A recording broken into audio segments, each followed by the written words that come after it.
అధ్యాయం 8 భగవత్ ప్రాప్తి. ఈ చాప్టర్లో మానవుడి మోక్ష సాధనల గురించి తెలుసుకుందాం. ఓకే, సో ఇక్కడ ముఖ్యంగా మానవుడు మోక్షాన్ని పొందాలి అంటే అసలు మోక్షాన్ని ఎందుకు పొందాలి అనేది భగవంతుడు ఇక్కడ 15వ శ్లోకంలో చెప్తున్నారు. మాముపేత్య పునర్జన్మ దుఃఖాలయం అశాశ్వతం. సో ఈ మనం నివసిస్తున్నటువంటి ప్రపంచం అంతా కూడా దుఃఖాలయము, సుఖాలయం కాదు. ఈ దుఃఖాలయంలో సుఖాన్ని వెతుక్కుంటున్నాం, కానీ అది ఎప్పటికీ లభ్యము కాదు. సో కాబట్టి ఇది దుఃఖాలయం. ఎందుకు దుఃఖాలయము? ఇక్కడ పునర్జన్మ, జన్మ, మృత్యువు, ముసలితనము, వ్యాధులతో కూడుకున్నది ఈ ప్రపంచం, భౌతిక ప్రపంచము. సో కాబట్టి ఈ ప్రపంచంలో మనము సుఖాన్ని పొందాలి అంటే పొందలేము. ఎక్కడ పొందగలుగుతాము? భగవంతుడి యొక్క ధామంలో పొందగలుగుతాము. అసలు భగవంతుడు ఎవరు, ఆయన ధామం ఏంటి అనేది 9వ శ్లోకంలో చాలా అద్భుతంగా మనకు వివరిస్తున్నాడు. ఫస్ట్ భగవంతుడి గురించి వివరణ తెలుసుకున్న తర్వాత అప్పుడు మనము ప్రయాణ కాలం, ఇంకా ఈ జన్మ తర్వాత మనం ఎలా ప్లాన్ చేయాలి అక్కడ వెళ్ళడానికి. సపోజ్ మనం ఎక్కడన్నా యాత్ర, ఇప్పుడు హాలిడేస్ వస్తాయి, యాత్ర వెళ్ళాలనుకోండి, ఆ ప్లేస్ ఎక్కడ వెళ్దాము, ఎలా వెళ్దాము, ఎక్కడ స్టే చేద్దాము, తర్వాత అక్కడ భోజనం, ఇవన్నీ కూడా మనం ఎలా ప్లాన్ చేస్తాము.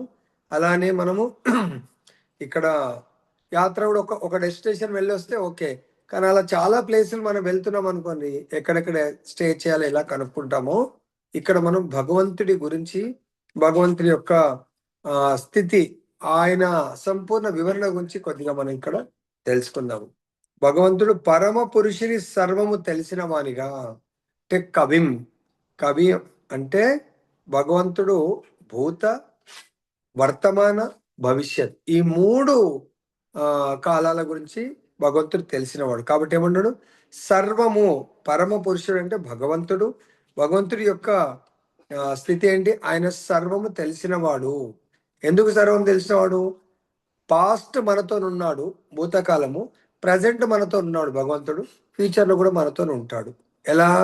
పరమాత్మ స్వరూపంలో ప్రతి ఒక్కరి హృదయంలో ఉంటాడు. తర్వాత అతి ప్రాచీనుడుగా, భగవంతుని మించినటువంటి ప్రాచీనుడు ఎవరు లేరు. ఎందుకు? ఈ సృష్టే భగవంతుడు సృష్టించాడు కాబట్టి, సృష్టి ఆది నుంచి ఉన్నాడు భగవంతుడు. తర్వాత భగవంతుడు సృష్టించాడు కాబట్టి భగవంతుడే నియామకుడు, అంటే కంట్రోలర్.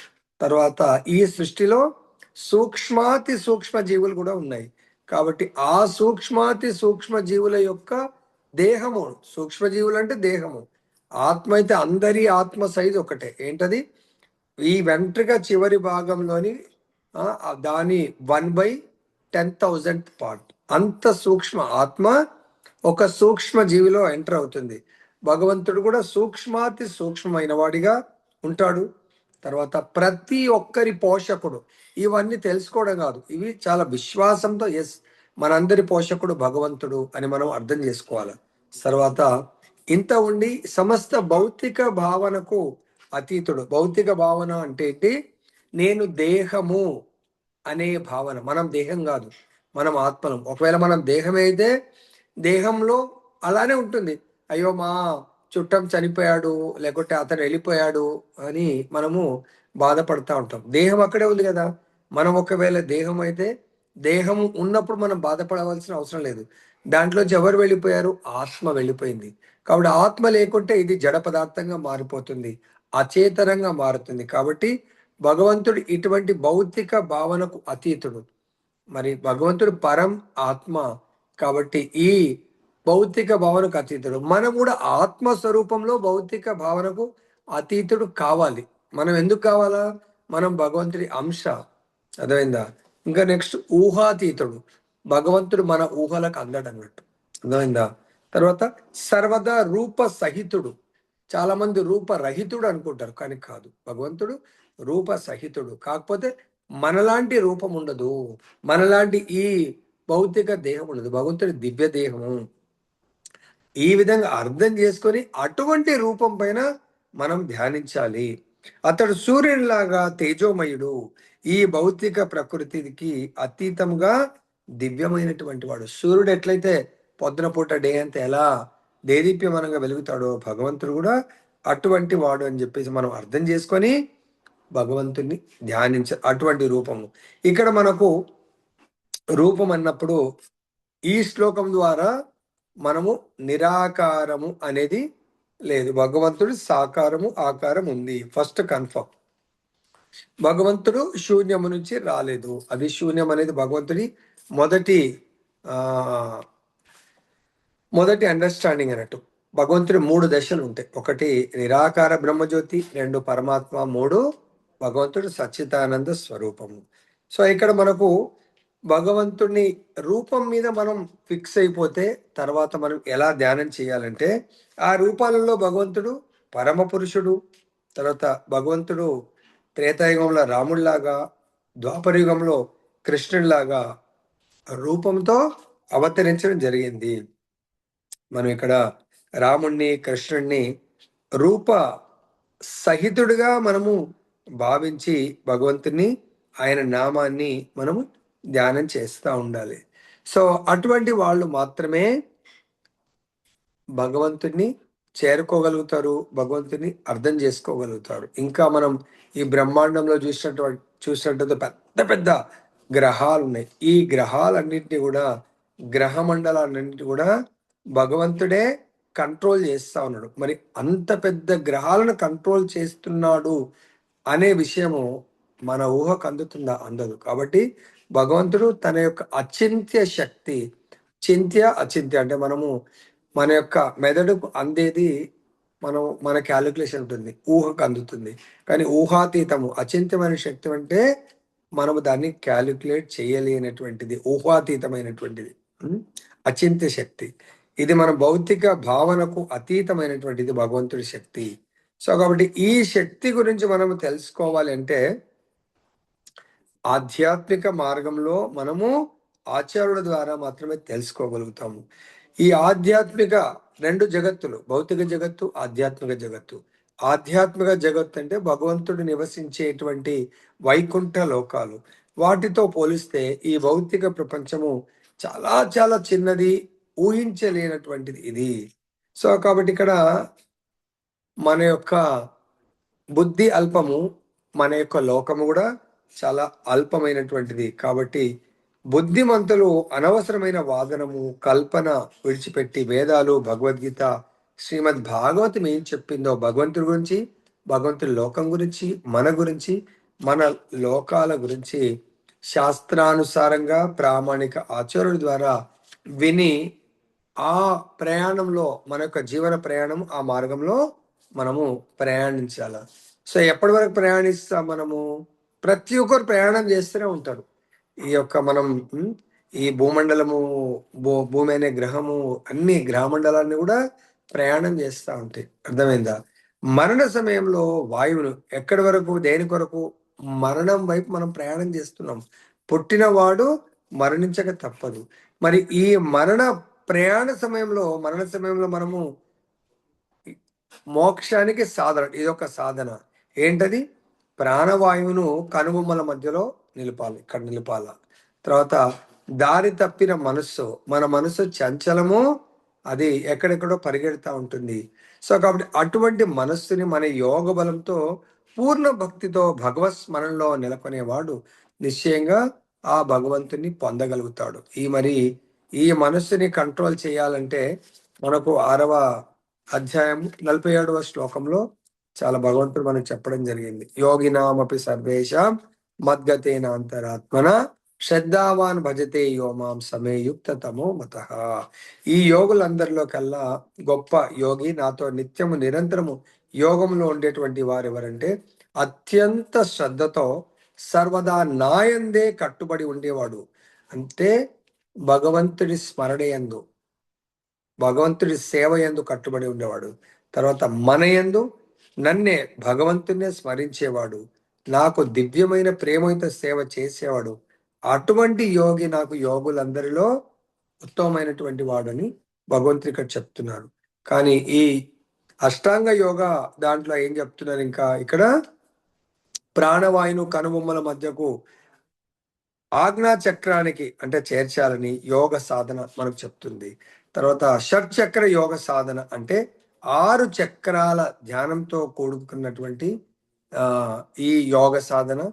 సో ఇక్కడ మనము విశుద్ధ భక్తుడు అంటే ఎవరైతే భక్తి యోగానికి ఇంకా చేరుకోలేదో వాళ్ళు అటువంటి ప్రాక్టీస్ చేస్తారు. కానీ ఎవరైతే విశుద్ధ భక్తి కంప్లీట్ భగవంతుడి యొక్క ప్రత్యక్ష భక్తియుత సేవలో నెలకొన్నవాడు ఈ 6 చక్రాల సాధన అవసరం లేదంటున్నాడు. అతడు సర్వదా ఎందుకు సర్వదా కృష్ణ భక్తి భావంలో నెలకొని ఉంటాడు.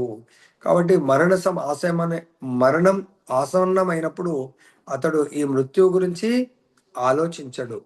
యోగ బలేనా అంటే ప్రత్యేకమైనటువంటి పద ప్రయోగం ఇక్కడ ముఖ్యమైనది ఏంటంటే యోగ సాధన లేనిదే అది షట్చక్ర యోగమే గాని భక్తి యోగమే గాని ఇంకా ఏ యోగమైనా పర్వాలేదు, కానీ యోగ సాధన అనేది చాలా ముఖ్యమైనటువంటిది. కానీ ఒకవేళ మనిషికి సడన్ డెత్ ఒకవేళ వచ్చింది అనుకోండి, భగవంతుని సడన్ గా మనం స్మరించలేము. కాబట్టి మనము నిత్య నిరంతరము సాధన అనేది కావాలి. భగవంతుని యొక్క యోగ సాధన మరణ సమయంలో చాలా ముఖ్యమైనటువంటి పాత్రను పోషిస్తుంది. అది భగవంతుడు మనకేం చెప్పాడు, యోగ సాధన అంటే 12వ అధ్యాయము సాధన ఎలా ఉండాలి అనే 12.9లో భగవంతుడు మనకు భాష్యము లాస్ట్ పారాగ్రాఫ్ లో మనకు చెప్పారు. శుద్ధమైనటువంటి భక్తులు ఆచార్యుల యొక్క ఆధ్వర్యంలో మనం సాధన భక్తి యోగ సూత్రాలను సాధన చేయడానికి ప్రవీణుడైనటువంటి గురుదేవుని నిర్దేశంలో కొన్ని నియమాలు పాటించాల. నంబర్ 1 అంటే సాధన ఇదంతా కూడా ఒక సిస్టమేటిక్ లైఫ్ పెట్టుకోవాలి. తెల్లవారుజామునే నిద్ర మేల్కొని స్నానమాచరించి భగవంతుడి మందిరంలోకి ప్రవేశించి భగవంతుడి యొక్క మేలుకొలుపు ధూపదీప నైవేద్యము భగవంతుడి మంగళారతి, దాని తర్వాత భగవంతుడి నామస్మరణ, దాని తర్వాత భగవంతుడి యొక్క అలంకారానికి పూలు కోయటము, భగవంతుడికి ప్రేమతో నైవేద్యం వండటము, నైవేద్యం సమర్పించడము, అదే నైవేద్యాన్ని ప్రసాదంగా తీసుకోవటము. అంతేకాకుండా నిత్యం భాగవత సేవయాం నష్టప్రాయేషు అభద్రేషు నిత్యం భాగవత సేవయాం. ఉత్తమమైనటువంటి ఆచార్యుడి దగ్గర భగవద్గీత భాగవతాన్ని శ్రవణం చేయాలి. అటువంటి సాధన మనని భగవత్ ప్రేమ స్థాయికి చేరుస్తుంది అని మనకు ఆచార్యులు చెప్పడం జరుగుతూ ఉంది. ఇంకా ఈ యోగ సాధనలో మోక్ష సాధనలో చెప్తున్నారు, వేదాలలో పండితులు ఓంకారమును పలికేవారు సన్యాసాశ్రమంలో ఉన్నటువంటి మహర్షులు బ్రహ్మంలో ప్రవేశిస్తారు. సో భగవంతుడి యొక్క బ్రహ్మము, తర్వాత పరమాత్మ అనుభూతి, భగవాన్ అనుభూతి. వేదాల్లో పండితులు ఓంకారాన్ని పలికేవారు సన్యాసం ఉన్నవాటి వారు మహర్షులు బ్రహ్మంలో ప్రవేశిస్తారు. అటువంటి పూర్ణత్వమును కోరుతూ మనిషి బ్రహ్మచర్యాన్ని సాధన చేస్తాడు. అతనికి మోక్షమును చేకూర్చే ఈ పద్ధతిని నేను ఇప్పుడు భగవంతుడు మనకు వివరిస్తాను అని భగవంతుడు మనకు చెప్తున్నాడు. ఏ విధంగా అయితే షట్చక్ర యోగాన్ని ఏ విధంగా సాధన చేయాలో అర్జునుడికి తెలియదని భావించి దేవదేవుడు మనకు రాబోయే శ్లోకాలు వివరిస్తానంటున్నాను. బ్రహ్మము అద్వితీయుడైన నానా రకాల రూపాలు లక్షణాలు కలిగి ఉంటాడని అతడు చెప్పాడు. ముఖ్యంగా నిరాకారవాదులకు అక్షరం అంటే ఓంకారము బ్రహ్మంతో సమానం. సన్యాసాశ్రమంలో ఉండే ఋషులు ప్రవేశించే నిరాకార బ్రహ్మాన్ని శ్రీకృష్ణుడు ఇక్కడ వివరిస్తారు. కొంతమంది సన్యాసులు అంటే నిరాకారవాదులు సన్యాసులు ఉంటారు, వాళ్లకు ఆకారం ఉండదు కాబట్టి నిరాకారమే వాళ్ళ పరమ లక్ష్యం, దాంట్లో ప్రవేశిస్తారు. ఏ విధంగా అది కూడా వైదిక సాంప్రదాయాలు చెప్పారు. నిరాకార వాదులు కూడా భక్తులే, బట్ నిరాకార భక్తులు వాళ్ళు ఓంకారం ఉచ్చరించడము, పూర్ణ బ్రహ్మచర్యంలో గురువు దగ్గర నివసిస్తూ చరమ నిరాకార బ్రహ్మం గురించి తెలుసుకోవడము విద్యార్థులకు బోధిస్తాం. నిరాకారవాదులు సాకారవాదులు 2 రకాలటువంటి భక్తి యోగులు ఉంటారు అన్నట్టు. బ్రహ్మం యొక్క 2 లక్షణాలను అనుభూతం చేసుకోవడం ఏంటంటే ఆధ్యాత్మిక జీవనంలో విద్యార్థి పురోగతికి నిరాకారవాదులైనా సాకారవాదులైనా బ్రహ్మచర్యము, గురువు గారి దగ్గర ఉత్తమమైనటువంటి విద్యను అభ్యసించడము చాలా ముఖ్యమైనది. నిరాకారవాదులు కూడా కఠోర పరిశ్రమ చేసి ఆ నిరాకార బ్రహ్మజ్యోతిలో ఎంటర్ అవ్వడానికి ఈ బ్రహ్మచర్యం అనేది బోత్ వేస్ చాలా ముఖ్యమైనది. ప్రపంచ సామాజిక వ్యవస్థ ఎంతగా మారిపోయిందంటే విద్యార్థి జీవన ప్రారంభం నుండే బ్రహ్మచర్యాన్ని పాటించడం మనిషికి ఏమాత్రము సాధ్యపడదు. ప్రపంచమంతటా వివిధ జ్ఞాన శాఖలకు ఎన్నో సంస్థలు ఉన్నాయి, కానీ విద్యార్థులకు బ్రహ్మచర్య నియమాలను బోధించే గుర్తింపు పొందిన సంస్థ లేదు. కాబట్టి ఇక్కడ మనకు రాను రాను ఈ గురుకులాలు నిరాకార కానీ సాకార విద్యను నేర్పేటువంటి పాఠశాలలు లేకుండా పోయాయి. కాబట్టి చైతన్య మహాప్రభు 500 సంవత్సరాల కింద ఆయన చాలా సులభ మార్గాన్ని మనకిచ్చారు. ఈ కఠోర పరిశ్రమ చేసేటువంటి బ్రహ్మచర్యము, గురుకుల స్కూల్స్ ఇవన్నీ రాబోయే కాలంలో ఉండకపోవచ్చు. కాబట్టి మనందరం కూడా హరే కృష్ణ హరే కృష్ణ కృష్ణ కృష్ణ హరే హరే హరే రామ హరే రామ రామ రామ హరే హరే అంటూ భగవంతుడి యొక్క పవిత్ర నామాన్ని కీర్తించడం తప్ప మిగతా పద్ధతులన్నీ కూడా ఈ కలియుగంలో సాధ్యపడవు, అవసరం లేదు అని చైతన్య మహాప్రభు మనకు చెప్పడం జరిగింది. కానీ వీటన్నిటికి కూడా మనము ఈ యోగ పద్ధతి కానీ మన దాంట్లో కూడా సమస్త ఇంద్రియ భోగ కార్యాల నుండి విడిపడడమే యోగ స్థితి. ఇంద్రియాల యొక్క ఇంద్రియార్థాలు, ఒక్కొక్క ఇంద్రియం యొక్క లక్ష్యము భౌతిక లక్ష్యం ఉంటుంది. ఆ భౌతిక లక్ష్యం నుంచి ఆధ్యాత్మిక లక్ష్యం వైపు మనము రూట్ మళ్లించడము. అన్ని ఇంద్రియాలను మూసివేయాల. తాబేలు ఎట్లయితే తనకు అవసరం ఉన్నప్పుడే తన కాళ్ళు చేతులు బయటకు తీసి మెడ బయటకు తీసి ఏదైనా ఆహారాన్ని భుజిస్తుంది, మళ్ళీ లోపలికి లాక్కుంటుంది. అలానే మన ఇంద్రియ ద్వారాలన్నీ కూడా కళ్ళు చూడకూడదు ఏదైనా వచ్చింది అనుకో కళ్ళు మూసుకోవాలి, చెవులు ద్వారాలు వినకూడదు ఏదైనా వచ్చింది లాక్ అయిపోవాలి, నోరు ఏదైనా మనము రుచి చూడవలసింది లేదు, అది మనం తినదగ్గది కాదు, సైలెంట్ నోరు మూసుకోవాలి. మాట్లాడకూడదు ఉంది అక్కడ, ఇవన్నీ కూడా ఈ ద్వారాలన్నీ కూడా మూసివేసి మనస్సును హృదయంలోని ప్రాణవాయువును శీర్షాగ్రం పైన నిలిపి మనిషి యోగంలో స్థితుడు కావాలంటే ఇది సమాధి స్థితిలో నెలకొల్లడానికి ఇవన్నీ కూడా మనకు ఒక మార్గం. అంటే మోక్ష సాధనలో కొన్ని మార్గాలను భగవంతుడు మనకు బోధించాడు. ఏంటది? అష్టాంగ యోగ పద్ధతిలో ప్రత్యాహారం, ఆసన, యమ నియమ ఆసన ప్రత్యాహారం ఇక్కడ చెప్తున్నాడు. ప్రత్యాహారం అంటే ఇంద్రియాలను ఇంద్రియ వస్తువుల నుండి దారి మళ్లించడము. ఇప్పటి వరకు మనకు తెలియక ఇంద్రియ భోగమే, ఇంద్రియ సుఖమే నిజమైన జీవితం అనుకున్నాము. కానీ భగవంతుని పొందాలంటే ఇంద్రియ సుఖాలను, ముఖ్యంగా జ్ఞానేంద్రియాలు, కర్మేంద్రియాలు, జ్ఞానేంద్రియాలను ఎప్పుడైతే పూర్తిగా నియంత్రిస్తామో ఆటోమేటిక్గా కర్మేంద్రియాలు నియంత్రింపబడతాయి. ఎందుకు? ఈ జ్ఞానేంద్రియాలు అంటే కళ్ళు జ్ఞానేంద్రియం, చెవులు జ్ఞానేంద్రియము, వీటిని కేవలం ఆధ్యాత్మిక సాధన కొరకు ఉపయోగించాల, భౌతిక సాధన కొరకు వీటిని ఉపయోగించకూడదు. ఎవరో ఫోన్ చేస్తారు మనకు, మన భౌతికమైన వ్యక్తులు, వాళ్ళు మన గంట సేపు మాట్లాడారు అనుకోరు, ఈ చెవులు మీరు మిస్యూజ్ చేసినట్టు. ఎవరో మనకు బై ఫోర్స్ఫుల్ గా నా బర్త్డే ఉంది సినిమాకి రాని, సినిమాకి తీసుకుపోతారు, అది చూడకూడని సినిమా అక్కడ తీసుకుపోతే ఆ 2 hours నా కళ్ళు నేను మిస్యూజ్ చేసినట్టు. తర్వాత ఎవరో అంటారు, అరే కొంచెం వేరే ఫ్రెండ్తో పంచాయతీ ఉంది మాట్లాడడానికి రాని, వాళ్ళు అనవసరం మాటలు, పనికిరాని మాటలు వినాలా, దానికి రిప్లై ఇవ్వాలా. అప్పుడు ఏ నాలుకను మన వేస్ట్గా ఉపయోగించినట్టు. అక్కడ మనం తినకూడని పదార్థాలు భగవంతుని నైవేద్యం పెట్టని ఉన్నాయి, సరే ఒక పూటకు అది వెజిటేరియన్ తినండి అంటారు, అది తినడం అంటే ఈ నాలుకను నోటిని మనం దేనికి స్వీయ భోగంలో మనము నెలకొన్న ఏమాత్రం అనుమతించకూడదు. ఈ రకంగా మనస్సు హృదయంలోని పరమాత్మనిపై కేంద్రీకం అవుతుంది. అప్పుడు వీటన్నింటిని కంట్రోల్ చేసినప్పుడు అప్పుడు మనసు పరిపరి, ఎందుకంటే కళ్ళు నాకు ఎక్కడ బయట చూడాలని లేదు, చెవులు ఎవరితో మనం భౌతికం వినాలని లేదు, కాళ్ళు భౌతిక ప్రదేశాలకు నేను మోసుకెళ్ళలేను, చేతు అట్లా ఈ అన్ని ఇంద్రియాలన్నీ కూడా కర్మేంద్రియాలు, ముఖ్యంగా జ్ఞానేంద్రియాలన్నీ కంట్రోల్ అయ్యాయనుకొని ఆటోమేటిక్గా మనస్సు పరమాత్మునిపై కేంద్రీకరింపబడుతుంది. తర్వాత ప్రాణము అంటే ప్రాణవాయువు శీర్ష అగ్రానికి చేరుతుంది. అప్పుడు ఈ 6వ అధ్యాయంలో దీని గురించి ఆల్రెడీ మనం చాలా డీటెయిల్గా చదువుకున్నాం. కానీ ఇవన్నీ కూడా ఈ షట్ చక్రాలు, అష్టాంగ యోగం అనేది కలియుగంలో, ప్రజెంట్ యుగంలో అవి చాలా ఆచరణీయం కాదు, చాలా కష్టం. మరి ఏది సులభమైంది? కృష్ణ భక్తి భావనలో ఏదైతే మనం జీవితం గడపడము అది చాలా ఉత్తమము, సులభము. మనసును భక్తి యోగంలో నెలకొల్పడము. మరి భక్తి యోగంలో నెలకొల్పడమే నిజమైనటువంటి సమాధి. మరి భక్తి యోగంలో నెలకొల్పే విధానాలు ఇందాక చెప్పిన పొద్దున లేవంగానే మనం మన ఇంట్లోనే ఉంటూ భగవంతుని యొక్క నామస్మరణ చేయటము, భగవంతుని యొక్క మంగళార్తి చేయటము, భగవంతుని యొక్క నిత్యము భగవత్ కథామృతం వినటము, భక్తుల సాధు సంఘంలో వీలైతే ఎక్కువ జీవితాన్ని గడపడము, గురువుగారి ముఖారవిందం ద్వారా భగవంతుడి యొక్క కథ అమృతాన్ని ఆస్వాదించడము, ఈ విధంగా భక్తులని సేవించడం, రకరకాల సేవలో పాల్గొంటే ఆటోమేటిక్గా మన మనసు కంట్రోల్ అయిపోతుంది. తర్వాత ఇంకా ఇంకా చెప్తున్నారు ఓంకారం గురించి, ఇంకా మిగతా సాధన ఆధ్యాత్మిక లోకాలను వెళ్ళడానికి కొరకు కొన్ని సాధనలు చెప్తున్నారు మనకు.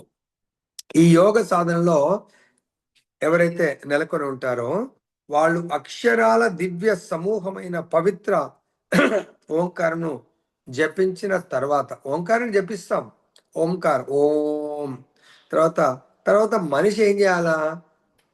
ఓన్లీ ఓంకారాన్ని జపిస్తే లాభం లేదు. ఓంకారం తర్వాత భగవంతు యొక్క నామాన్ని యాడ్ చేయాలా. దాన్ని ఏమంటారు? ఓం కేశవాయ నమ, ఓం నారాయణ నమ, ఓం మాధవాయ నమ, ఓం గోవిందాయ నమ. ఈ విధంగా భగవంతుడి యొక్క నామాన్ని యాడ్ చేయాలి. లేదా ఇక్కడ ఏమంటారు? ఓంకారము, బ్రహ్మము, శ్రీకృష్ణ భగవానుడు మూడు అంటే మూడు కూడా అభిన్నము, వీటికి తేడా ఏమీ లేదు. తర్వాత ఈ ఓంకారం అంటే ఏంటి? భగవంతుడి యొక్క నిరాకార శబ్ద రూపమే ఓంకారము. భగవంతుడి యొక్క ఆకారం ఏం చేస్తుంది? ఓం నుంచి కేశవ, ఓ భగవంతుడు కేశవ, ఓం గోవింద, ఓ భగవంతుడు గోవిందుడు అనేది చూపిస్తుంది. కానీ మనకి ఇక్కడ కలియుగంలో చైతన్య మహాప్రభు సాక్షాత్ భగవంతుడు కాబట్టి హరే కృష్ణ మహామంత్రాన్ని ప్రసాదించారు. హరే కృష్ణ మహామంత్రంలో అంటే ఓం కూడా ఉంది అంటుడు. ఓం ఉంది, ఓం తర్వాత ఓం అంటే నిరాకారము, నిరాకారము తర్వాత సాకారమైనటువంటి భగవంతుడి యొక్క రూపం కూడా ఉంది. హరే కృష్ణ హరే కృష్ణ కృష్ణ కృష్ణ హరే హరే, హరే రామ రామ రామ హరే హరే. ఓం అంటే భగవంతుడి నిరాకారాన్ని అడ్రస్ చేస్తుంది. తర్వాత భగవంతుడి నామం భగవంతుడి సాకారం. మరి ఇక్కడ భగవంతుడి యొక్క హరే కృష్ణ మహామంత్రము భగవంతుడిని ఎక్కడికి అడ్రస్ చేస్తుంది? భగవంతుడి యొక్క ఆధ్యాత్మిక లోకాలకు అడ్రస్ చేస్తుంది. ఎవరైతే మృత్యు ఆసన్నమైనప్పుడు భగవంతుడి యొక్క ఈ నామాన్ని తీసుకుంటారో కృష్ణ భక్తులు కృష్ణ లోకానికి వెళ్తారు, విష్ణు భక్తులు విష్ణు లోకానికి వెళ్తారు. అంటే కృష్ణ భక్తులు ఎక్కడికి వెళ్తారు? గోలోక బృందావనంలో భగవంతుడి యొక్క లీలల్లో మనం భగవంతుని సేవించడానికి వెళ్తారు. అదేవిధంగా నిరాకారవాదులు బ్రహ్మజ్యోతులకు ఎంటర్ అవుతారు. సాకారవాదులు ఆధ్యాత్మిక ఆకాశం అంటే వైకుంఠ లోకాలకు వెళ్తారు.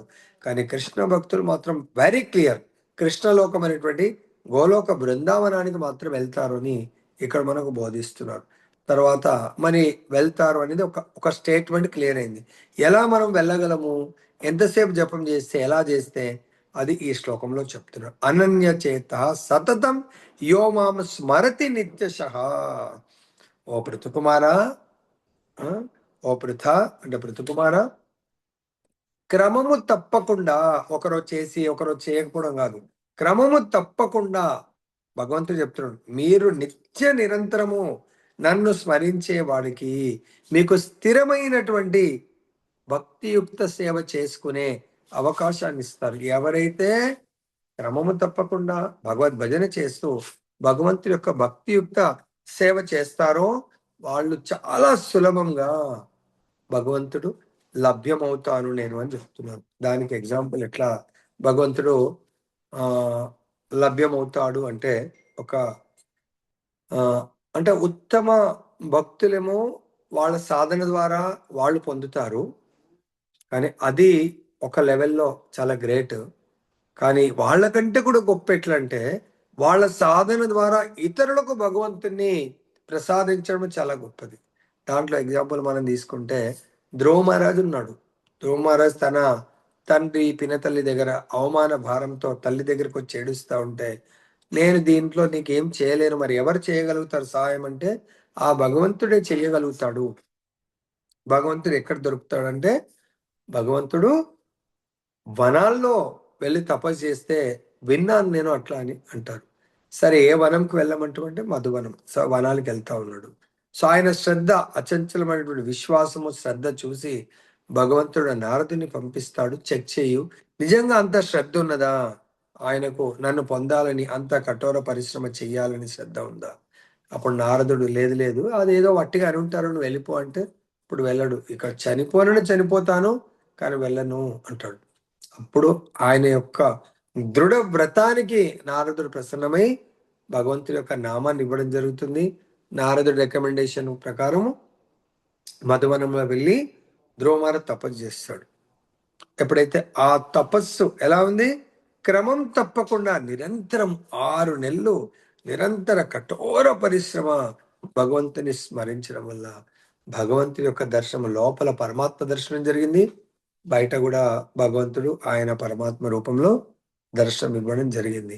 కాబట్టి ఇలా క్రమం తప్పకుండా ఎవరైతే నిత్య నిరంతరము భగవంతుని స్మరిస్తారో వాళ్ళకు భగవంతుడి యొక్క దర్శనం దొరుకుతుంది. దేవదేవుని భక్తి యోగంతో సేవించే అనన్య భక్తులు పొందే చరమ గమ్యము గురించి ఈ శ్లోకంలో మనకు చెప్తా. అనన్య భక్తులు అంటే వాళ్ళు ఇంకా భగవంతుడు తప్ప ఇంకా నాకు ఈ ప్రపంచంలో ఎవ్వరు లేరు అనే విధంగా. దానికి రీసెంట్ గా ఒక లీల జరిగింది, అది కూడా మీకు చెప్తాను, వినండి. సో ఇక్కడ ఏమంటారు, 4 రకాలైన భక్తులు ఉంటారని మనము 7వ అధ్యాయంలో తెలుసుకున్నాం. ఎవరు వాళ్ళు? చతుర్విధ భజంతే మాం ఆర్తో జిజ్ఞాసు అర్ధార్థి జ్ఞానిచ్చ. ఈ 4 రకాలైన భక్తులు భగవంతుని దగ్గరికి రావడం జరుగుతుంది. సో వాళ్ళు భగవంతుని దగ్గర ఏదో లాభాలు పొందడానికి రావడం జరుగుతుంది. అంతేకాకుండా ఏదో విధంగా యోగాన్ని చేయాల. కర్మయోగమే కానీ, హఠయోగమే కానీ, విశుద్ధ భక్తి యోగమే కానీ, అనన్యం చేత అంటే అది భగవంతుని సూచిస్తుంది అన్నట్టు, డైరెక్షన్. విశుద్ధ భక్తి యోగంలో ఈ అన్ని యోగాల కంటే, కర్మ హఠయోగము వీటన్నిటికంటే కూడా భక్తి యోగంలో భక్తుడు శ్రీకృష్ణుని తప్ప వేరేది కోరడు. ఇప్పుడు ఆర్ధో ఆపదలో ఉన్నాడు, నా ఆపదలో నన్ను రక్షించండి అని కోరుతాడు. అర్ధాది నాకు ధనం కావాలని కోరుతాడు. కానీ అనన్య భక్తుడు భగవంతుని సేవని మాత్రం కోరుతాడు, మిగతా ఏమీ కోరడు. విశుద్ధ భక్తుడు స్వర్గలోకాలను చేరుకోవాలని కానీ, బ్రహ్మలోకాలు చేరుకోవాలని కానీ, బ్రహ్మజ్యోతిలో ఐక్యం కావాలని కానీ, భవబంధ విముక్తిని కూడా కోరుకోడు. ప్రహ్లాదుడికి నరసింహస్వామి వచ్చినప్పుడు, ప్రహ్లాద నీ భక్తికి నేను చాలా మెచ్చాను, ఏం కోరిక కోరుతావో కోరుకుంటే, ప్రహ్లాదుడు లేదు ప్రభు, నాకు ఎటువంటి కోరికలు లేవు, నేనేమి కోరలేను. ఎందుకంటే మా నాన్న మిమ్మల్ని ఎంతో ఇబ్బందుల పాలు గురి చేశాడు, ఎంతో మంది సాధువులను ఆయన ఎంతో కష్టాలు పెట్టాడు, కాబట్టి నేను కోరడానికే నాకు అర్హత లేదు అని చెప్పేసి ప్రహ్లాదుడు అంటాడు. లేదు లేదు, నువ్వు కోరవలసిందేంటి? అప్పుడు తన తల్లి తండ్రికి మోక్షాన్ని ప్రసాదించమంటాడు.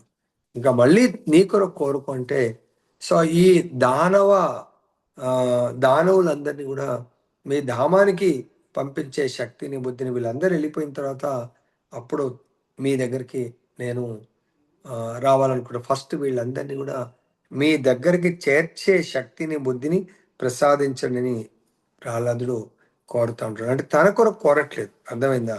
తర్వాత ఇక్కడ పరిపూర్ణ భక్తునికి కృష్ణ ప్రీతికి అన్యమైన కోరిక ఉండదు, అందుకే తన పట్ల అకుంఠితమైన భక్తి కలిగిన వారికి తాను సులభంగా లభిస్తానని భగవంతుడు ఇక్కడ చెప్పడం జరుగుతుంది. ఎవరైతే నేనే కావాలా, నేను తప్ప ఈ ప్రపంచంలో ఎవరు అవసరం లేదు అనే అంత గొప్ప భక్తుడికి మాత్రమే చాలా సులభంగా లభిస్తాను అంటున్నాడు. విశుద్ధ భక్తుడు శ్రీకృష్ణుని వివిధ స్వీయ రూపాలలో ఏదో ఒక దాని భక్తియుక్త సేవలో నిరంతరం నెలకొని ఉంటాడు. అంటే విశుద్ధ భక్తుడు ఎప్పుడు కూడా రామచంద్రుని గాని, నరసింహస్వామిని గాని, కృష్ణుని గాని ఏదో విధంగా ఏదో ఒక భగవంతుని యొక్క రూపాన్ని వాళ్ళు కొలుస్తూ ఉంటారు. వాళ్ళు సాకార రూపాన్ని కొలుస్తూ భగవంతుని యొక్క భక్తియుక్త సేవ చేస్తూ భగవంతుడికి సంపూర్ణ శరణాగతులై భగవంతుని పొందాలి తప్ప మిగతా ఇంకా ఏమీ అవసరం లేదు. అలాంటి భక్తులకు భగవంతుడు ఏం చేస్తున్నాడు? 10వ అధ్యాయము 10వ శ్లోకంలో దదామి బుద్ధి యోగం తం అంటే అటువంటి వాళ్లకు భగవంతుడు నేను నన్ను పొందే బుద్ధి యోగాన్ని నేను ప్రసాదిస్తాను అని చెప్తున్నారు. అంతేకాకుండా మరి మనం చేయవలసింది భగవంతుని పొందాలంటే ప్రత్యేకమైనటువంటి యోగ్యత, నిత్యము నిరంతరం క్రమము తప్పకుండా. సపోజ్ ఒకరు ఈరోజు క్లాస్కి వస్తే రేపు రారు, రేపు వస్తే ఎల్లుండి రారు. ఈరోజు క్లాస్ విన్నారే చాలా బాగా అనిపించింది, రేపు పొద్దున మంగళారతికి లేస్తారు, 16 మాలలు జపం చేస్తారు అని చేస్తారు, మళ్ళీ ఈవినింగ్ క్లాస్లో కనబడరు, మళ్ళీ ఎల్లుండి పొద్దున మంగళారతి చేయరు. ఒకరోజు 16 మాలలు చేస్తే ఒకరోజు 6 మాలలు చేస్తారు, ఒకటి తీసేస్తారు. అటువంటిది కాదు, క్రమం తప్పకుండా దేశ కాలాలను పట్టించుకోకుండా నిరంతరము కృష్ణ స్మరణలో ఉండాలి. చలికాలము, ఎండాకాలము, వర్షాకాలము లేకుంటే అలా దేశ కాల పాత్రలు దేన్ని పట్టించుకోకుండా వాళ్ళు నిత్య నియమం ప్రకారము భగవంతుని సేవిస్తా ఉండాలి. శ్రవణ కీర్తనం. సో చాలా మంది ప్రభుజీ అన్ని కంఫర్ట్‌గా ఉంటే క్లాస్‌కొస్తారు. లేదంటే ప్రభుజీ క్లాస్‌కి రాలేదంటే అక్కడ వెళ్ళాను, ఇక్కడ వెళ్ళాను, ఇంకెక్కడో ఉన్నాను. లేదా మా ఇంటికి ఎవరో వచ్చిండ్రు. అంటే ఇక్కడ క్రమము తప్పకుండా మనము భగవంతుని యొక్క కథామృతాన్ని వినాలి. తర్వాత ఎక్కడైనా ఏ సమయంలోనైనా తన సేవను కొనసాగించగలిగి ఉండాలి. చాలా అద్భుతమైన పాయింట్. ఇది మనం అందరం చేయలేకపోతున్నాం. ప్రభుజీ మీరు ఆ సేవ ప్రభుజీ కొంచెం బిజీ ఉండే, ప్రభుజీ ఇలా ఉండే, అలా ఉండే. కానీ ఏ సమయంలోనైనా తన సేవను కొనసాగించగలిగి ఉండాలి. ఇది చాలా సెంటెన్స్ చాలా ఇంపార్టెంట్ చూడండి. ఇంకా మనం ఎటువంటి ఎక్స్‌క్యూజ్ ఇక్కడ చెప్పడానికి వీలు లేదు. భక్తుడు బృందావనము లేదా భగవంతుడు వసించినట్టి ఏదో తీర్థక్షేత్రంలో ఉండాలని కొందరు అంటారు. కానీ విశుద్ధ భక్తుడు ఎక్కడైనా జీవిస్తూ తన భక్తియుత సేవ ద్వారా బృందావన వాతావరణాన్ని ఏర్పాటు చేసుకుంటాడు. హే ప్రభు, మీరెక్కడ ఉంటే అదే బృందావనం అని అద్వైతాచార్యులు శ్రీ చైతన్య మహాప్రభుని వేడుకున్నారు. సో కాబట్టి ఇక్కడ ఓకే, బృందావనం వెళ్తే మంచిదే. మనం ఆల్రెడీ నలుగురు భక్తుల గురించి కూడా మనం చర్చించాం. అంటే ఒక గురువు గారి దగ్గరికి 4 రకాలైనటువంటి వ్యక్తులు వస్తారు. ఒకటి యువరాజు వస్తాడు గురువు గారి దగ్గర ఆశీర్వాదం పొందడానికి. 2 ఒక భక్తుడు వస్తాడు. 3 మునిపుత్రుడు వస్తాడు. 4 వేటగాడు వస్తాడు. సో రాజుగారి కొడుకుని యువరాజుని యువరాజ చిరంజీవి అని ఆశీర్వదిస్తాడు. భక్తుడు ఒక నిత్యము నిరంతరం ఇక్కడ చెప్పినట్టుగా విధి విధాలను పాటిస్తున్నటువంటి గొప్ప భక్తుడు, నిరంతరం భగవంతుని సేవించే భక్తుడికి ఆ గురువుగారు ఏమని ఆశీస్సరిస్తారు? జీవోవా మరోవా, నువ్వు జీవించినా పర్వాలేదు, మరణించినా పర్వాలేదు.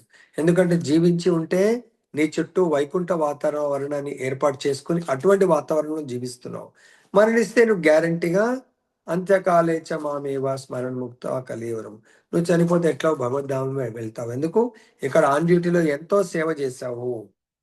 తర్వాత ఇంకొకడు మునిపుత్రులు, చాలా సిస్టమేటిక్ లైఫ్, బ్రహ్మచర్య లైఫ్ ని గడిపాడు. కాబట్టి మా జీవో, నువ్వు జీవించపో, ఇంకా నీకు ప్రమోషన్ లెటర్ వచ్చింది, నువ్వు గోలోక బృందావనం వెళ్ళిపో. ఇంకొకరు వేటగాడు, జీవోవా మరోవా, నువ్వు జీవించినా లాభం లేదు, మరణించినా కూడా లాభం లేదు, ఘోరమైనటువంటి జీవితం. తర్వాత సతతం నిత్యశః అంటే ఎల్లప్పుడూ క్రమంగా లేదా ప్రతిరోజు అని పదాలచే సూచింపబడినట్టు విశుద్ధ భక్తుడు నిరంతరము కృష్ణునే స్మరిస్తూ అతనినే ధ్యానిస్తాడు. ఇవే విశుద్ధ భక్తుని యోగ్యతలు. మరి మనంతరం కూడా విశుద్ధ భక్తులు అయినప్పుడే భగవంతుడి యొక్క గోలోక బృందావనంకి వెళ్తాం. ఏంటి యోగ్యత? నిరంతరము అనన్యశ్చింత ఎంతో మాం ఏ జన పర్యుపాస్తే తేషాం నిత్య అభియుక్తానాం. సో ఎవరైతే నిత్యము నిరంతరము భగవంతుణ్ణి సేవిస్తారో వాళ్ళ యోగక్షేమాలు భగవంతుడు చూసుకుంటాను అంటున్నాడు. అటువంటి నిత్య నిరంతరము భగవంతుడి సేవ చేసే వాళ్ళలో 5 రకాల భక్తులు ఉంటారు. భగవత్ సేవ అంటే భగవంతుని పొందాలి అనుకునే వాళ్ళు. లక్ష్యం ఉంటుంది. ఒకరు శాంత భక్తుడు, 2 దాస్య భక్తుడు. భగవంతుడితో భగవంతుని యజమాని, నేను సేవకుణ్ణి, భగవంతుడితో దాస్య రసాన్ని అనుభవిస్తాడు.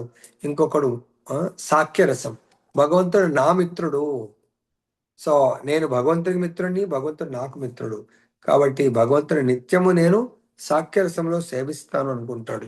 ఇంకా 4 భగవంతుని వాత్సల్య రసం అంటే నా కుమారుడు.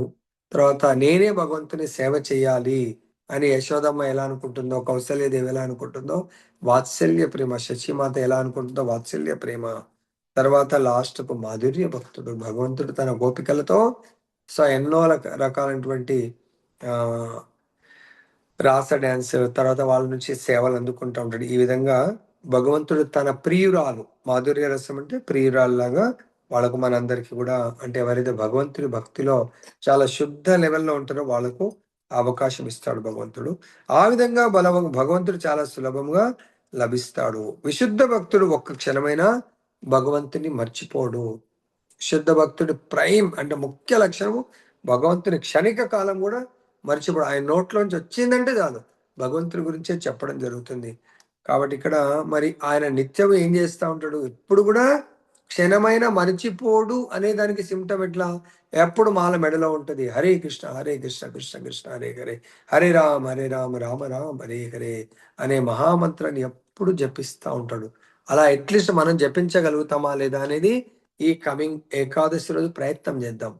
పొద్దున ఆ, ఆ, వీలైనంత ఎర్లీ మార్నింగ్ 1 o'clock స్టార్ట్ అవుతుంది. డే 12 దాటంగానే స్టార్ట్ అవుతుంది. మరి అట్లీస్ట్ దానికంటే ముందు రోజు ఎర్లీగా పడుకొని సో ఆ రోజు అందరం కలిసి 100 రౌండ్స్ చేయడానికి ప్రయత్నం చేద్దాం. అది సతతం కీర్తయంత్రంలో ఒక స్టెప్, అది ప్రయత్నం చేద్దాం. సో ఎందుకు ప్రయత్నం చేయాలా? ఆ విధంగా సతతం కీర్తయంతం అంటే నెక్స్ట్ శ్లోకంలో దుఃఖాలయం అశాశ్వతం మాం ఉపేత్య పునః జన్మ, నేను మళ్ళీ ఈ జన్మ మృత్యు జరా వ్యాధి అనే దుఃఖ సాగరంలో మళ్ళీ ఎప్పుడు ఈ శరీరాన్ని వదిలేసి ఎప్పుడు జన్మించాల్సి వస్తుందో కూడా నాకు తెలియదు. కాబట్టి సడన్ గా నేను వేరే ఏదో స్మరిస్తున్నప్పుడు మృత్యు వస్తే దానికి సంబంధించినటువంటి జన్మ నేను తీసుకోవాల్సిన అవసరం ఉంటుంది. కాబట్టి ఈ భౌతిక జగత్తు తాత్కాలికమైంది. దాంట్లో పుట్టుక, ముసలితనము, రోగము, మరణం అనే దుఃఖాలతో నిండి ఉంటుంది. మన వాళ్ళు ఎవరైనా చనిపోతే మనకు పట్టరాని దుఃఖం వస్తుంది.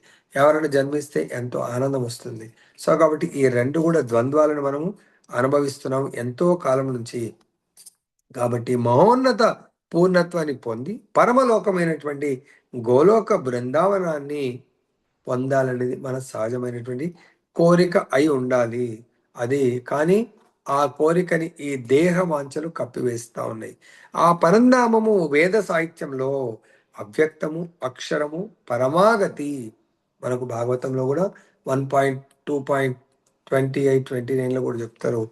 సో వాసుదేవ పరా వేద, వాసుదేవ పరామక, వాసుదేవ పరాయోగ, వాసుదేవ పరాకిరియ, వాసుదేవ పరంతప, ఆ విధంగా వాసుదేవ పరాగతి, వాసుదేవ పరోధర్మ. ఆ? సో ఈ విధంగా వాసుదేవుడే సర్వము, వాసుదేవ పరోధర్మ, వాసుదేవ పరాగతి అంటే భగవంతుడిని సేవించడమే మన యొక్క పరమ ధర్మము. దాని ద్వారా భగవంతుడి యొక్క పరాగతి అంటే భగవంతుడి యొక్క గోలోక బృందావనాన్ని మనము పొందగలుగుతాము. ఏ విధంగా? ఇక్కడ చూడండి, మహాత్ములు ఆత్మానుభూతి పొందిన భక్తుల నుండి దివ్య సందేశాలను పొంది, మహాత్ములే ఆత్మానుభూతి పొందినటువంటి దివ్య పురుషుల నుండి భగవత్ సందేశాన్ని పొంది, ఆ విధంగా క్రమంగా కృష్ణ భక్తి భావంలో భక్తి యోగాన్ని వృద్ధి చేసుకుని దివ్యమైన సేవలో ఎంతగా లగ్నమవుతారంటే ఏ భౌతిక లోకాన్ని వారు చేరగోరరు, ఏ ఆధ్యాత్మిక లోకాన్ని చేరుకోవాలని కూడా అనుకోరు. వారికి కేవలము కృష్ణుడు, కృష్ణ సాంగత్యం మాత్రమే కావాలి, ఇంకేది వద్దు. అదే మహోన్నతమైన జీవన పూర్ణత్వము. శ్రీకృష్ణ భగవానుని సాకార భక్తుల గురించి ఈ శ్లోకం ప్రత్యేకంగా పేర్కొనబడ్డది. కృష్ణ భక్తి భావంలోని ఈ భక్తులు మహోన్నత జీవన పూర్ణత్వాన్ని సాధిస్తారు. సో ఇక్కడ దీనికి తగ్గట్టుగా సో బృందావనంలో ఇటువంటి లీలలు నిత్యం జరుగుతూ ఉంటాయి. సో ఎంతో మంది సాధువులు, మహాత్ములు, బాబాజీలు ఉంటారు. చాలా సింపుల్ వేషాధారణ. వాళ్ళని చూస్తే వీళ్ళు ఇంత ఉత్తమ భక్తులు అనేది కూడా చాలా ఆశ్చర్యపడతా ఉంటారు. సో రీసెంట్గా ఒక లీల జరిగింది. సో ఒక గురువు గారు ఒక మందిరంలో పూజారి ఉంటారు, ఒక గురువు గారు ఉంటారు. ఆ మందిరం యొక్క ఇన్ఛార్జ్ లాగా ఆ పూజారి వాళ్ళ నిత్య నియమం ఏంటి? బృందావన పరిక్రమ చేస్తారు, గోవర్ధన పరిక్రమ చేస్తారు, రాధాకుండ పరిక్రమ చేస్తారు. ఒకసారి ఆ టెంపుల్లో పూజారి గారు ఆ మఠాధీశుడిని, గురువుగారు మనం గోవర్ధన పరిక్రమకు వెళ్ళొద్దామంటే సరే అని చెప్పి, వాళ్ళు కొంచెం ఓల్డ్ ఏజ్. సో ఒక్కరోజు మొత్తం చేయలేక ఏం చేస్తారంటే ఫస్ట్ రాధాకుండ పరిక్రమ చేస్తారు, నెక్స్ట్ డే మళ్ళీ గోవర్ధన పరిక్రమ ప్రారంభిస్తారు.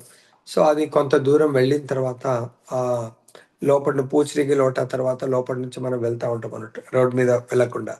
అయితే ఒక దగ్గర ఒక ఇద్దరు పేరెంట్స్ ఉంటారు. ఒక అమ్మాయి అంటే పెద్ద ఆవిడనే, అమ్మాయి అంటే మరీ చిన్న అమ్మాయి కాదు. అమ్మాయి బాగా ఏడుస్తూ ఉంటుంది, పేరెంట్స్ కూడా చాలా బాధపడతా ఉంటారు. ఒక చెట్టు కింద కూర్చుంటారు. వీళ్ళు కూడా నడిచి నడిచి కొద్దిగా రెస్ట్ తీసుకుందామని ఒక చెట్టు కింద కొంచెం ఆగుతారు. వాళ్ళు బాగా ఏడుస్తూ ఉంటారు. కానీ వీళ్ళు ఎందుకంటే సన్యాసులు, వీళ్ళు చాలా ఎవరితో మనకేంది, ఎవరి కష్టాలు ఏదో ఉన్నాయని ఆ బాబాజీ పెద్ద పట్టించుకోవడం, జపం చేసుకుంటూ ఉంటాడు. ఈ పూజారి మాత్రం అయ్యో పాపం, జనరల్గా భగవద్భక్తులు దయ, కరుణ, కృప ఉంటారు కాబట్టి, "ఏమైందమ్మా నీకు? ఎందుకు ఇలా ఏడుస్తున్నారు?" అని జెప్పేసి అడగడం జరుగుతుందన్నట్టు.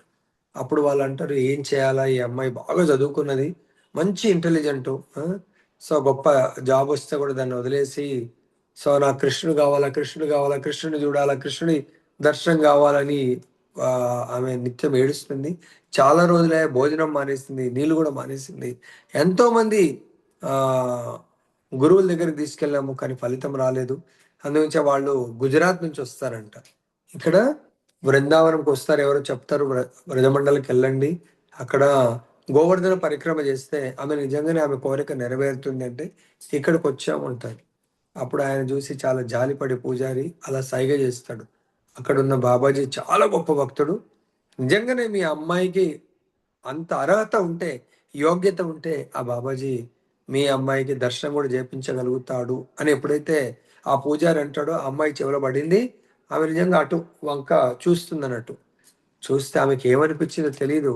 సో, పరిగెత్తుకుంటూ వెళ్ళి గురువుగారి యొక్క పాదాలను గట్టిగా పట్టేసుకుందంట.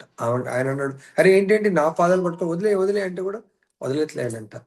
ఆమె ఆయన పాదాల మీద పడి ఏడుస్తా "నాకు భగవద్ దర్శనం చేపియండి. కృష్ణ బలరాముల దర్శనం చేయండి. కృష్ణుడి యొక్క దర్శనం నాకు చేపియండి" అంటే, "అరే!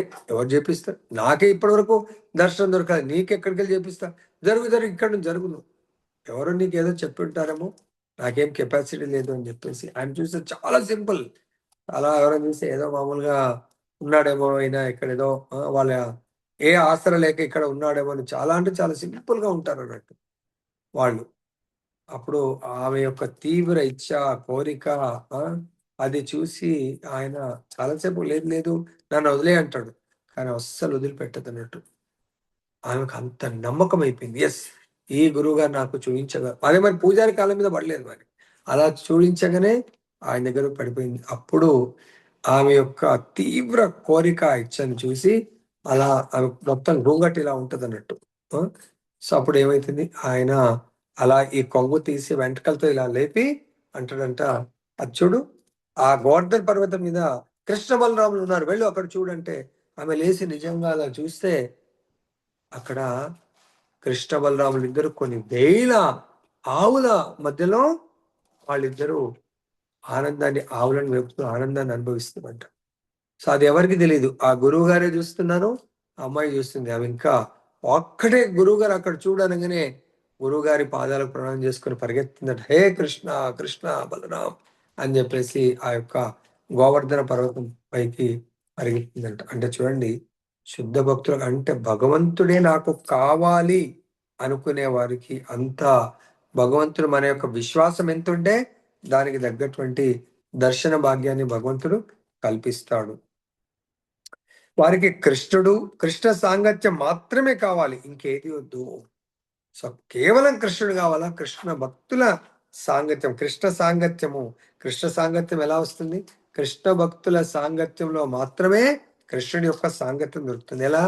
భగవద్భక్తుల సాంగత్యంలో భగవంతుడి నామరూప సాంగత్యము, భగవంతుడి యొక్క కథారూప సాంగత్యము, భగవంతుడి యొక్క ఇంకా నామరూప గుణ లీలలు, తర్వాత భగవత్ ప్రసాదము. ఈ విధమైనటువంటి సాంగత్యాన్ని వాళ్ళు పొందగలుగుతారు. శ్రీకృష్ణ భగవానుడి సాకార భక్తుల గురించి ఈ శ్లోకంలో ప్రత్యేకంగా పేర్కొనడం జరిగింది. కృష్ణ భక్తి భావంలోని ఈ భక్తులు మహోన్నత జీవన పూర్ణత్వాన్ని సాధిస్తారు.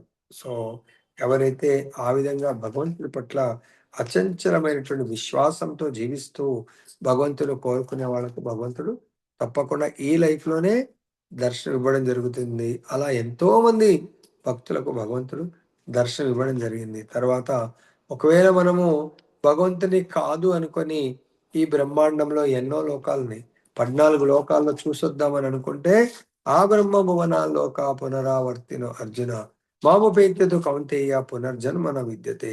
ఓ కౌంతేయ, ఇక్కడ కర్మయోగం గాని, జ్ఞానయోగం గాని, హఠాది నానా రకాల యోగులు కృష్ణుని దివ్య లోకానికి వెళ్ళి తిరిగి రాకుండా ఉండడానికి ముందు భక్తి యోగంలో అంటే కృష్ణ భక్తిభావంలో చివరకు భక్తి పూర్ణత్వాన్ని పొందవలసే ఉంటుంది.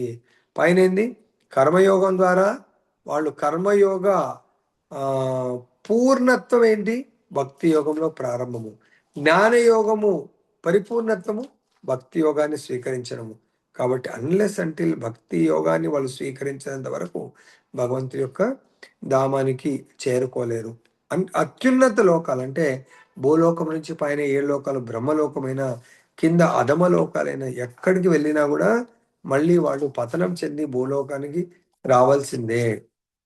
కాబట్టి ఇక్కడ చాంద్యోగ్ చాందోగ్యోపనిషత్తు చెప్పిన ప్రకారం పంచాగ్ని విద్య అనే యజ్ఞము జీవుడు బ్రహ్మలోకాన్ని పొందేటట్లు చేసిన అక్కడ అతడు కృష్ణ భక్తి భావనను సాధన చేయకపోతే తిరిగి భూలోకానికి రావాల్సి ఉంటుంది. ఉన్నత లోకాల్లో కృష్ణ భక్తి భావనలో పురోగమించి వారు క్రమంగా మరింత ఉన్నత లోకాలకు వాళ్ళు చేరుకొని విశ్వ ప్రళయం ఎప్పుడు వస్తుంది? 2 సార్లు ప్రళయం వస్తుంది. బ్రహ్మ యొక్క రాత్రి సమయం, ఇప్పుడు మనకు రాత్రి సమయము, ఇదే బ్రహ్మకు రాత్రి సమయం అయితే మొత్తం 10 లోకాల వరకు మునిగిపోయి భగవంతుడి దాంట్లో అది మెర్జ్ అయిపోతుంది. అదే బ్రహ్మ యొక్క 100 ఇయర్స్ కంప్లీట్ అయినప్పుడు మొత్తం విశ్వ ప్రళయం అంత వచ్చి అంత మొత్తం ఈ బ్రహ్మాండం భగవంతుడి దాని లోపలికి వెళ్ళిపోవడం జరుగుతుంది. కాబట్టి మనం విశ్వ ప్రళయం రాకముందే మనం భగవంతుడి యొక్క భక్తియుక్త సేవ చేసుకొని భగవంతుని చేరుకోవాలి. దీనికి మనకు బలదేవ విద్యాభూషణ్ల వారు గీతా వ్యాఖ్యానంలో చెప్తున్నారు, బ్రహ్మణ సతే సర్వే సంప్రాప్తే ప్రతి సంచరే పరస్యాంతే కృత ఆత్మానః ప్రవిశంతి పరం పదం. ఈ విశ్వము ప్రళయానికి గురైనప్పుడు నిరంతరము కృష్ణ భక్తి భావంలో నెలకొనే బ్రహ్మదేవుడు అతని భక్తులు తమ కోరికలను బట్టి ఆధ్యాత్మిక జగత్తులోని ప్రత్యేకమైన ఆధ్యాత్మిక లోకాలను చేరుకుంటారు.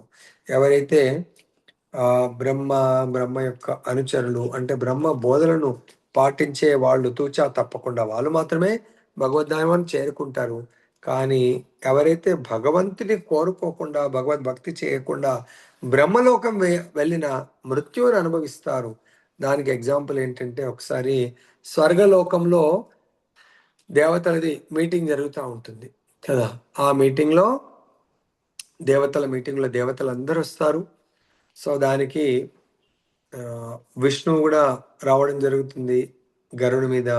సో దానికి యమధర్మరాజు కూడా వస్తారు. యమధర్మరాజు వచ్చినప్పుడు ఆ దేవతల యొక్క సభ జరుగుతున్నటువంటి ఆ ద్వారం పైన రామచిలుక కూర్చుంటుంది. రామచిలుక కూర్చుండి అది పాపం ఎంజాయ్గా ఉంటుంది, అందరు దేవతలు దర్శనం చేసుకుంటుంది. కానీ యమధర్మరాజు ఎప్పుడైతే వచ్చి లోపలికి వెళ్తుంటాడో ఇలా రామచిలుకని చూసి పెద్దగా నవ్వుకుంటూ వెళ్తాడు.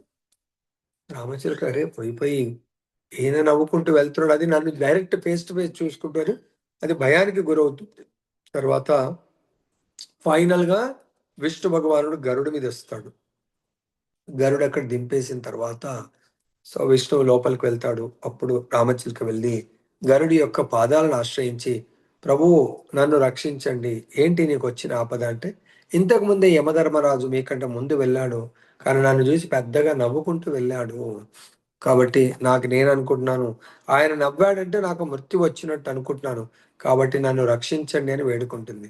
ఏ విధంగా నిన్ను రక్షించాలా అంటే, నన్ను బ్రహ్మలోకంలో వదిలిపెట్టండి, ఇంకా ఆ మృత్యు దేవత లేకుండా మృత్యు దండను విధించేటువంటి యమధర్మరాజు యొక్క దండ నుంచి తప్పించుకోగలుగుతాను అనుకుంటున్నాను. ఓకే, నో ప్రాబ్లం, తీసుకెళ్ళి అక్కడ వదిలేసి మళ్ళీ రావడం జరుగుతుంది. ఈ లోపల యమధర్మరాజు టీ బ్రేక్ లాగా బయటకు వస్తారు. రాగానే గరుడదేవ్ అడుగుతారు, ఏంటి ప్రభు మీరు ఇందాక ఒక రామచిలకను చూసి ఏదో నవ్వుకుంటూ పెద్దగా నవ్వుకుంటూ వెళ్ళారంట కదా అని. అవునా, రామచిలక ఎక్కడుంది మర్చిపోయానంటే, ఆమె రామచిలకని ఇప్పుడే నేను బ్రహ్మలోకంలో వదిలిపెట్టి వచ్చాను అంట.